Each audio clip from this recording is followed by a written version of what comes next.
इसी प्रकार अन्य प्रसंगों को श्रवण करने के लिए मेरे YouTube चैनल को सब्सक्राइब करके बेल आइकन को अवश्य दबा दें। पत्यम यम ततम भ्रातरः कविम यविष्टम व्यभजनम दायम ब्रह्मचारिणमागतम।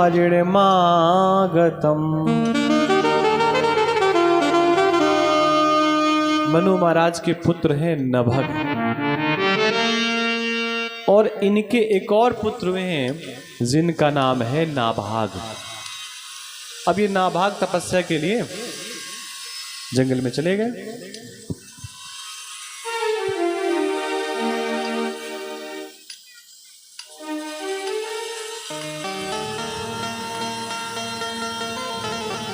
और तपस्या करने के लिए गए तो इनके और भी भाई थे। अब देखिए, सारा खेल कई बार संपत्ति का ही हो जाता है। अच्छा, ये सबको पता होता है कि उन्होंने अपने भाई की संपत्ति हर ली, हर का मतलब चोरी कर ली, और जब से संपत्ति चोरी की तब से समस्याओं में ही पीड़ित है। ये पता सबको होता है, लेकिन मौका मिल जाए तो कोई छोड़ना नहीं चाहता। महाभारत की जो कथा है वो संपत्ति का ही तो एक कारण है,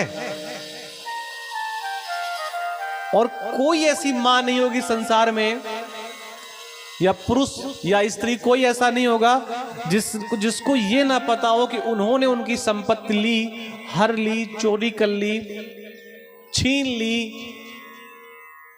और बाद में उनके परिणाम क्या हुए सबको पता है। लेकिन मौका मिल जाए तो कोई छोड़ना नहीं चाहता। इसीलिए सब छोटी छोटी कथाएं होती हैं कि जो आपके पास है वही पर्याप्त है, जो प्राप्त है वही पर्याप्त है, और जो आपके पास है वो कम नहीं है, और जो नहीं है उसके लिए प्रयास करिए।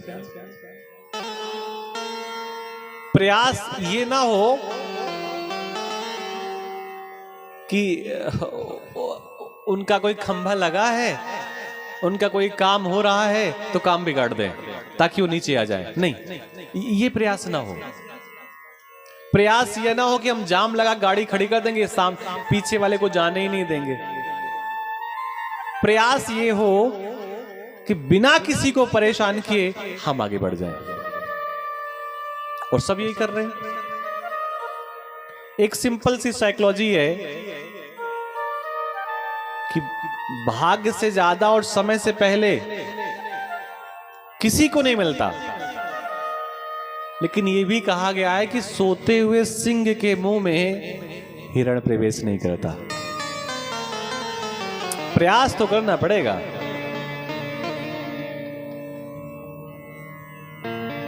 नाभाग तपस्या के लिए गए और वापस आए तो उनके जो और भाइयों थे उन्होंने संपत्ति बांट ली।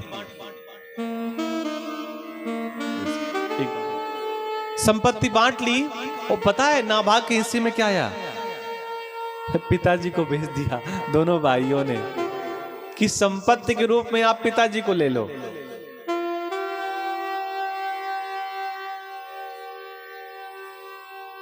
ऐसा बहुत जगह होता है। मालूम पड़े 3 भाई हैं और 3 फैक्ट्रियां हैं, और 2 फैक्ट्रियां बढ़िया बढ़िया चल रही हैं, तीसरी नहीं चल रही। तीसरा बेचारा विदेश में पढ़ रहा था। अब जब पढ़ करके वापस आया तो जो 2 होशियार भाई थे, जो रनिंग कंडीशन में फैक्ट्रियां थी, उनको आपस में ले लिया, और जिसके पुर्जे खराब थे, चल ही नहीं रही थी, वो उसको दे दिया जो विदेश में पढ़ रहा था। बाद में परिणाम क्या होते हैं वो जाने, भगवान जाने, लेकिन परिणाम श्रेष्ठ नहीं होते, इतना मान करके चलिए। अपने नाखूनों की कमाई से जो आप इकट्ठा करेंगे वो लंबे समय तक चलेगा, और कहीं से मुफ्त का जो आप पाएंगे वो घर तक पहुंच जाए, इसकी गारंटी नहीं है। भागवत कथा में बताया गया कि ऐसे स्वर्ण में कलयुग का वास है जो किसी से छीना गया हो। जुए में कलयुग का वास है। जुए का मतलब क्या है? बिना प्रयास के हमें धन मिल जाए, बस यही तो जुए का मतलब है, और कोई तो मतलब नहीं है ना। बिना प्रयास के आपके पास धन आ जाए, यही तो जुआ है। और आजकल तो भैया बड़े बड़े सेलिब्रिटी, बड़े बड़े एक्टर, कलाकार सब प्रचार कर रहे हैं कि भैया इस सर्किल में आ जाओ, ये टीम बनाओ, यहां आपको फ्री में सब कुछ मिल जाएगा, फोकट में मिल जाएगा, कुछ नहीं करना पड़ेगा।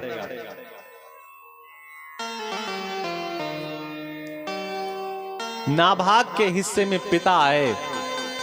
नाभाग ने अपने पिता से पूछा, पिताश्री हमारे पास तो कुछ नहीं है, कोई धन नहीं है, हम कोई व्यापार भी नहीं कर सकते, हम क्या करें? तो नाभाग ने कहा, इमे अंगिरसा सत्र मासतेद सुमेध सहा खष्टम खष्टमुपेत्याह कवे मुह्यन्ति कर्मणि। पिता ने कहा कि पुत्र, यहां पर अंगिरस गोत्र के ब्राह्मण यज्ञ कर रहे हैं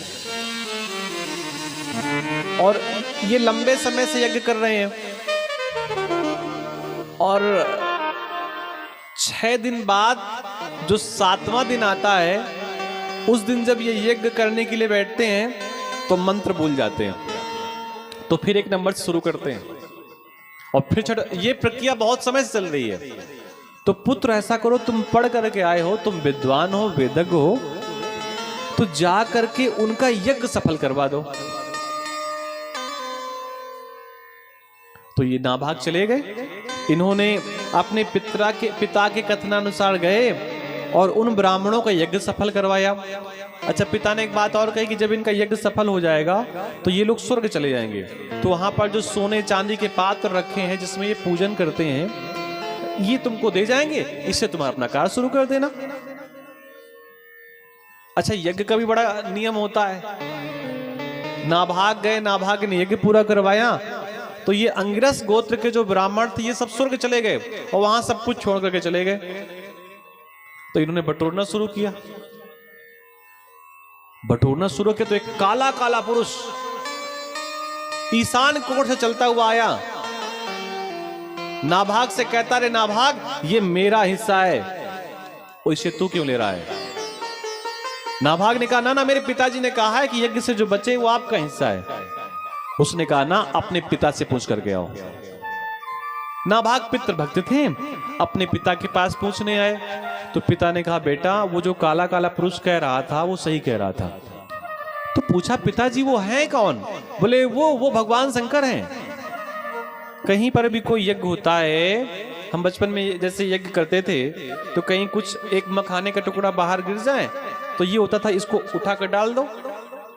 अब उसको जैसे उठाकर डालने लगते तो माता श्री रोक देती, ना, जो बाहर गिरा है उसको गिरने दो। तो हमने कहा, क्यों? बोले, वो भगवान शंकर का है। तो हमने कहा, फिर बाहर ही फेंक दे।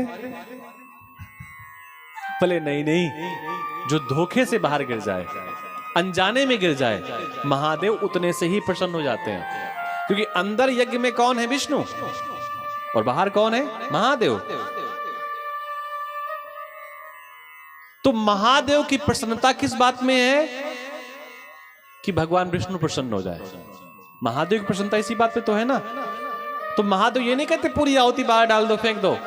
उनका मतलब है आप विष्णु को दो, अगर कुछ बच गया मैं उस थोड़े से तिनके से प्रसन्न हो जाऊंगा। पिता ने कहा, पुत्र, वो तो भगवान शंकर का हिस्सा होता है, और वो जो काला काला पुरुष तुम्हें दिखाई दे रहा है वो महादेव ही हैं। आप उनसे कह दो, प्रभु ये आपका ही है, मांगना नहीं उनसे। वापस गए और कहा, प्रभु मैंने पिता से अपने पूछ लिया, ये आपका हिस्सा होता है, मैं आपसे क्षमा चाहता हूं कि मैं ये लेकर के जा रहा था। अब भगवान कर्णपूर गौरम करुणावतारम, करुणा के अवतार हैं। अरे बोले, वो तो मैं ऐसे ही तुम्हारा मन देखने के लिए कह रहे थे कि तुम जबरदस्ती करोगे, या पुनः अपने पिता से पूछ करके आओगे। भगवान शंकर ने पूरी की पूरी वो संपत्ति, जो बचा हुआ धन था, वो सब नाभाग को दे दिया। नाभाग के पुत्र थे जिनका नाम है अम्बरीश। भगवान के बहुत श्रेष्ठ भक्त थे। प्रत्येक एकादशी को बिना जल के एकादशी पूर्ण करते थे। आप लोग भी, कई लोग ऐसे होंगे जो एकादशी व्रत करते होंगे। एकादशी व्रत का बहुत साधारण नियम है कि जैसे आज दशमी है, कल एकादशी है, तो आज शाम को हल्का भोजन कर लिया जाए। जो व्रत करने का एक सबसे साधारण तरीका, जिसमें किसी से पूछने की आवश्यकता नहीं है। और कल प्रातः काल से लेकर के सायंकाल तक कुछ भी ना खाया जाए, ना अन्न, ना फल, ना कुट्टू का आटा, ना ये चावल, ना मखाने, ना चिप्स, ना ये कुछ ना खाया जाए। जल का सेवन किया जाए और परसों व्रत खोल लिया जाए। ये तो बड़ी प्रक्रिया होगी। पारण कर लिया जाए, जल में रहा जाए दिन भर और परसों व्रत का पारण कर लिया जाए। अब कोई नहीं कर सकता तो उसके लिए नियम ये है कि फल का सेवन कर ले, दूध का पान कर ले, कुछ ऐसी वस्तु खा ले जिससे उसको असुविधा ना हो। अब मालूम पड़े बीमार है, डॉक्टर ने कहा दवा लेनी है, तो कुछ न कुछ तो खाना पड़ेगा। लेकिन इसका मतलब ये नहीं कि सुबह हम ये नाश्ते में, दोपहर में ये, फिर 1 बजे ये, फिर 4 बजे, फिर 6 बजे हो गया व्रत। काहे का व्रत? ये तो खाने के तरीके हैं कि 9 दिन नवरात्र में 9 अलग अलग चीजें। तो ये कहने का मतलब अन्न ना खाया जाए, ये एकादशी का व्रत है। और व्रत का एक और मतलब है कि परमात्मा के निकट बैठा जाए। जैसे आप लोग 4 दिन से कथा सुन रहे हैं, हम ये कह दें कि नहीं आप बराबर कथा ही सुनते रहिए, तो फिर तो 2 दिन में आप अव्यवस्थित हो जाएंगे। कथा भी सुनिए 2-3-4 घंटे जो भी समय हो रहा है, बाकी अपने गृह के कार्य भी करिए, घर की व्यवस्थाएं बिगड़ने ना पाए, तभी कथा आपकी सार्थक है। पूजा वो सार्थक नहीं होती कि आप घंटी बजाए जा रही हैं, घंटी बजाए जा रहे हैं और बेटा किसी चौधरी मिष्ठान से सुबह सुबह समोसे ले रहा है और आप घंटी, आपका नियम क्या? अरे हम तो पूजन में मस्त हैं, हम बिना पूजन किए हम भोजन नहीं बनाती हैं, बिना स्नान किए हम रसोई घर पे नहीं जाती। तो ये नियम बहुत आवश्यक है। लेकिन बेटा भूखा चला जाए फिर रास्ते से कुछ लेकर के खाए, ऐसी पूजा से परमात्मा कभी प्रसन्न होंगे? बिल्कुल भूल जाइए। पहली प्राथमिकता तो घर के लोगों को प्रसन्न कर लो, और जब घर के लोग प्रसन्न होंगे तो परमात्मा अपने आप प्रसन्न है। बच्चा भूखा चला जाए, काहे की पूजा? और बहुत ज्यादा आपको पूजन करने का मन है तो आप इतने समय उठिए कि बच्चों का भोजन बन जाए। एकादशी का व्रत करते जल भी नहीं पीते, साल भर की पूरी एकादशी की, और जब पूरे साल की एकादशियां हो गई, समापन की एकादशी बची थी, सुबह से लेकर शाम तक जल नहीं पिया। अगले दिन द्वादशी थी, तो पारायण करने ही जा रहे थे कि उसी समय दुर्वासा ऋषि आ गए मध्य में। और जब दुर्वासा ऋषि आए तो देख करके अम्बरीश जी ने उनको प्रणाम किया,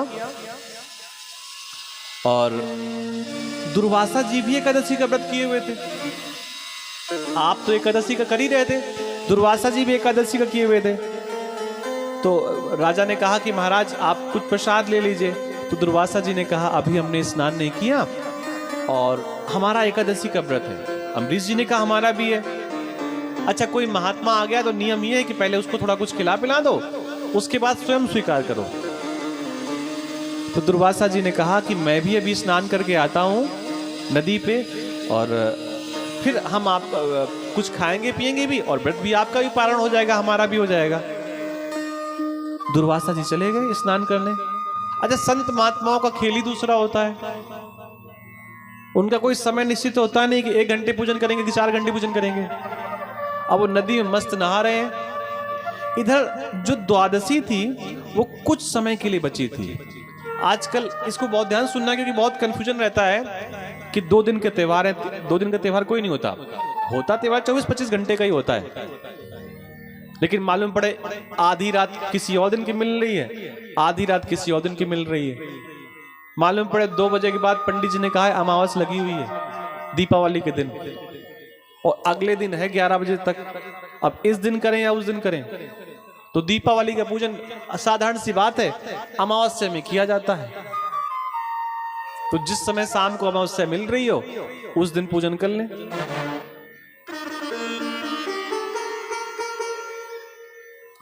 पूजन में बहुत पूछिए नहीं, 5-10 लोगों से पूछेंगे तो कोई कहेगा चावल पहले चढ़ाया जाता है, कोई कहेगा रोली पहले चढ़ाई जाती है। ये नियम है, पंचोपचार षोडशोपचार के नियम हैं, ऐसा नहीं है। अगर आचार आएगा तो वो विधिवत ही करवाएगा। बहुत शौक है तो आप पूछ लीजिए, लेकिन 6 जगह मत पूछिए, अन्यथा कंफ्यूज हो जाएंगे। उसका करें, उसका करें, उसका करें, उसका करें। दुर्वासा जी ऋषि स्नान करने चले गए। अब द्वादशी कुछ समय के लिए बची थी। अम्बरीश जी ने अपने ब्राह्मणों से पूछा कि गुरुजी क्या किया जाए, द्वादशी समाप्त होने वाली है। अगर द्वादशी के रहते मैंने पारण नहीं किया तो व्रत खंडित हो जाएगा, और पारण कर लिया तो ब्राह्मण को भोजन ना कराने का दोष लगेगा। भाई किसी को निमंत्रण दे दिया हमने। तो महात्माओं ने कहा, ब्राह्मणों ने कि ऐसा करो, थोड़ा जल लो अंगूठे में और उससे ओठों को पूछ लो। इससे क्या होगा, आपके व्रत का पारण भी हो जाएगा और महात्मा को भोजन पहले ना कराने का दोष भी नहीं लगेगा। अब दुर्वासा ऋषि का नाम ही क्रोध के कारण जाना जाता है। क्रोध के भयंकर स्वरूप हैं, भगवान शिव का अवतार हैं। और जो हमने कल कथा सुनी थी ना, अत्रि जी के पुत्र हैं। अब जैसे ही ओंठों से ऐसे जल को छुआ अतिशयोक्ति, उसी से में दुर्वासा जी आ गए।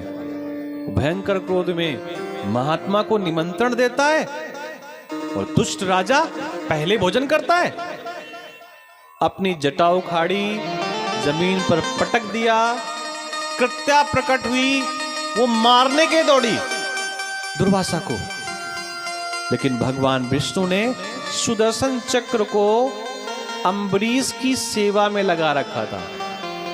एक बात ध्यान देना, अगर हम भगवान के भक्त हैं, भगवान का नित्य ध्यान पूजन कर रहे हैं, तो भगवान अपने किसी न किसी पारखत को हमारी सेवा पे लगाए रहते हैं। हमें दिखता नहीं है, हमारी आंखें नहीं देख पाती, लेकिन अगर हम नित्य सेवा में हैं, नित्य भगवान का वंदन अभिनंदन प्रणाम कर रहे हैं,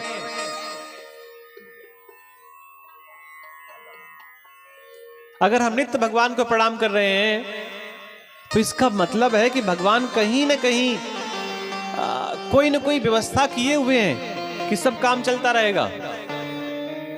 वो सुदर्शन चक्र ने तत्काल कृत्या को नष्ट कर दिया और वो सुदर्शन चक्र दुर्वासा की ओर चल पड़ा, दौड़ पड़ा। अब दुर्वासा को ऐसा लगा कि इस सुदर्शन ने कृत्या को भी नष्ट कर दिया है, अब ये मुझको भी नष्ट कर देगी। तो दुर्वासा दौड़ते दौड़ते घबराए हुए ब्रह्मा जी के पास गए। ब्रह्मदेव, हमारी रक्षा करो, हमारे प्राणों को छोड़ दो, हमें बचा लो इस सुदर्शन चक्र से। ब्रह्मा जी ने कहा तुमने किया क्या है? तो पूरी बात बताई दुर्वासा जी ने। तो ब्रह्मा जी ने कहा कि आप ऐसा करो, आप यहां से जाओ, हम किसी प्रकार से आपकी सहायता नहीं कर सकते। अलब्धनाथसा यदा कुतश्चित् सत्रस्य चित्तोरण मेघमाणा देवं विरिञ्चं समगाद विधात त्राहात्मयोने जित तेज सोमा। ब्रह्मा जी ने मना कर दिया कि आप ऐसा करो, हम आपकी सहायता नहीं कर सकते, और अगर आप कहीं और जाओ। दुर्वासा ऋषि भगवान शंकर के पास चले गए कि निश्चित भगवान शंकर हमारी सहायता करेंगे, और भगवान शंकर ने भी अपने हाथ खड़े कर दिए, ये कह करके वयम नतात प्रभवाम भूमनि यस्मिन् परं ये पेयजीव कोशा भवन्ति काले न भवन्ति हीदृशा सहेस्रसो यत्र वयं भ्रमामः।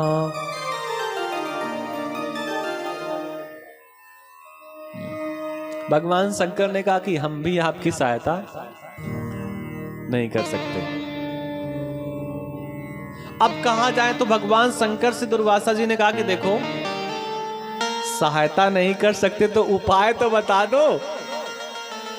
अच्छा, अपने देश का बड़ा सुंदर नियम है, स्वयं को चाहे 6 महीने से खांसी आ रही हो, लेकिन कोई पूछ ले बहुत दिन से खांसी आ रही है, तो तत्काल उसको उपाय बताएगा, ये कर लो, इससे खांसी चली जाएगी।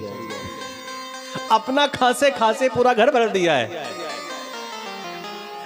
दूसरे को उपाय बता देगा। एक आदमी को खांसी आ रही थी, तो उसने किसी से उपाय पूछा। उसने कहा ऐसा करो, शाम को थोड़ी ग्लास में डाल करके पी लिया करो, उससे खांसी चली जाएगी। उसने कहा क्या बात करते हो, थोड़ी गिलास में लेने से खांसी चली जाएगी? उसने कहा जो गिलास में कई सालों से ले रहे हैं उनका घर चला गया, जमीन चली गई, गाय भैंस चली गई, पत्नी छोड़ के चली गई, ये खांसी नहीं जाएगी? तो कई लोग ऐसे उदाहरण देने लगते हैं, कोई उपाय तो बता दो। भगवान शंकर ने कहा एक उपाय है, आप भगवान विष्णु के पास जाइए और वही सब प्रकार से आपकी सहायता होगी। भगवान विष्णु ने भी हाथ खड़े कर दिए, अहम भक्त पराधीनो, मैं भक्तों के अधीन हूं। भक्तों के अधीन का मतलब भक्त जिस रूप में चाहे मेरा पूजन करते हैं, भक्त जैसा चाहे मैं वैसा बन जाता हूं। मध्य प्रदेश की सच्ची घटना, और बहुत पुरानी नहीं, 3-4 साल पुरानी घटना होगी मुश्किल से। अभी गुरुजी कथा सुनाने आ रहे थे, तो वो उनके यहाँ कथा सुनाने जाते थे। एक शुक्ला परिवार है, उनके यहाँ माता जी, बूढ़ी माता हैं, वृद्ध माता हैं, वो लड्डू गोपाल का सेवा करती हैं। बहुत से, मतलब सुबह प्रसाद खिलाना, फिर दोपहर को सुला देना, शाम को फिर प्रसाद, रात को सुलाना, ये रोज प्रक्रिया करती हैं। एक दिन माता जी कहीं चली गई, तो अपने बेटे से कहा, शुक्ला जी से, कि बेटा ऐसा करना, मैं कल आ जाऊंगी, लड्डू गोपाल लेकर के नहीं जा रही, तो दोपहर को दूध पिला देना, या जो भी खाना वो खिला देना बस, और सुला देना और घंटी बजा देना, बस मैं कल आ जाऊंगी, मैं अपनी सेवा करूंगी। अब माता जी निसंकोच होकर चली गई, कोई समस्या ही नहीं थी। दोपहर को शुक्ला जी को चाय पीने का मन हुआ, चाय बनी बिल्कुल गर्मा गर्म चाय। तभी याद आ गया कि माँ ने कहा था कि जो आप खाना पीना वही खिला देना। शुक्ला जी ने वही चाय का गिलास लिया और ठाकुर जी के सामने रख दिया। चाय रखना गलत नहीं था, गलती हो गई, घंटी बजा दिया। और घंटी बजाने का मतलब भोग लग गया। घंटी नहीं बजाई तो भोग नहीं लगा। आप कितने 56 प्रकार का भोजन रख दीजिए। उधर घंटी बजाई, चाय का भोग लगा, तत्काल शुक्ला जी के फोन पर कॉल आया माता जी का। माता जी ने डांटते हुए कहा, क्यों? अभी अभी तुमने ठाकुर जी को कुछ गरम गरम चाय पिलाई है क्या? उन्होंने कहा, आपको कैसे मालूम पड़ गया? तो माता जी ने कहा अभी रोते रोते हमारे पास आए हैं, उनकी जिह्वा जल गई, उनका गला जल गया, उनका उदर जल गया, तत्काल जाओ माखन मिश्री का भोग लगाओ। वो शुक्ला जी भी अभी हैं, और जिन गुरुजी ने कथा सुनाई थी अभी 15 दिन पहले गुरुजी भी कथा सुनाने आए थे, सब हैं। तो अहम भक्त पराधीनो, भक्त मुझे किस भाव से देखता है। भक्त को अगर ऐसा लग रहा है कि पत्थर की प्रतिमा मुझे देख रही है तो भगवान आपको देख रहे हैं, और भाव नहीं है तो दुर्वासा जी ने कहा फिर मैं क्या करूं, कुछ उपाय तो बताओ। बोले देखो मैं कुछ नहीं कर सकता, समस्या जहां से प्रारंभ हुई थी आप वहीं जाओ, आप अम्बरीश के पास जाओ, वही आपका समाधान कर सकते हैं। दुर्वासा दौड़ते दौड़ते अम्बरीश के पास आए। इस प्रक्रिया को करने में 1 साल लग गया। अब जब 1 साल लग गया तो 1 साल तक अम्बरीश जी निराहार रहे थे, क्योंकि उन्होंने व्रत लिया था कि बिना खिलाए मैं कुछ खाऊंगा नहीं। दुर्वासा गए, क्षमा प्रार्थना मांगने ही वाले थे, क्योंकि समझ गए थे भगवान के परम भक्त हैं, लेकिन उसके पहले ही अम्बरीश जी ने दुर्वासा जी को प्रणाम किया, क्षमा मांगी। अम्बरीश जी को दुर्वासा जी ने गले लगा लिया, और फिर भगवान की भक्ति मिली, सबको मोक्ष मिला। कहने का तात्पर्य एक छोटे से एकादशी व्रत का इतना बड़ा महत्व है। कल गोवर्धन भगवान की कथा होगी, तो सब प्रकार का भोग तो लगेगा, खीर का भोग कल नहीं लग पाएगा, तो कोई बात नहीं, परसों लग जाएगा। सुदर्शनम नमस्तुभ्यम सहस्त्रार्जुन प्रिया सर्वास्त्र घातिनि विप्रान् स्वस्ति भूया इडप्पते।